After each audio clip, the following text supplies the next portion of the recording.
ముఖ్యమంత్రి కేసీఆర్ మహబూబాబాద్ జిల్లా పెద్దవంగర పర్యటన సందర్భంగా వివిధ రాజకీయ పార్టీలు, ప్రజా సంఘాల నాయకులు అర్ధరాత్రి నుండే అక్రమంగా అరెస్ట్ చేస్తూ వివిధ పోలీస్ స్టేషన్లో నిర్బంధించినందుకు న్యూ డెమోక్రసీ నాయకుడు కొత్తపల్లి రవి మండిపడ్డారు.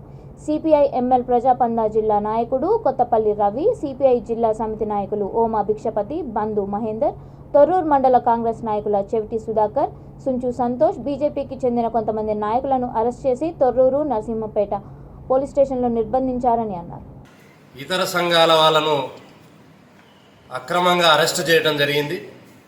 ఈ అరెస్టును ప్రజాస్వామికవాదులు తీవ్రంగా ఖండించాలని చెప్పి మేము కోరుతా ఉన్నాం.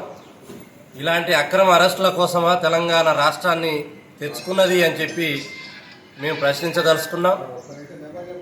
ఎన్నికల దగ్గరికి వచ్చినాయి అనే పేరుతో పంట నష్టం పోయిన రైతుల మీద ఎక్కడ లేని ప్రేమను ఒలకపోస్తూ మొసలు కన్నీరు గారుస్తున్నారు.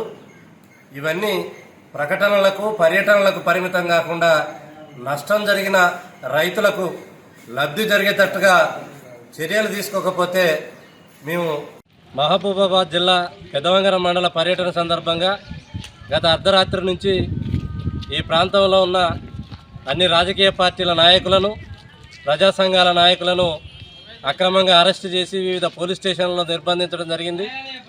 ఈ అక్రమ అరెస్టులను ప్రజాస్వామికవాదులు ఖండించవలసిందిగా విజ్ఞప్తి చేస్తూ ఉన్నాం. ఎందుకంటే పోరాడి కొట్లాడి తెచ్చుకున్న తెలంగాణలో ఈ అక్రమ అరెస్టులు ఏందని చెప్పి మేము ప్రశ్నించదలుచుకున్నాం. మీరు రైతు పంట నష్టం జరిగిందని చెప్పి పర్యటించడానికి వస్తున్నారు.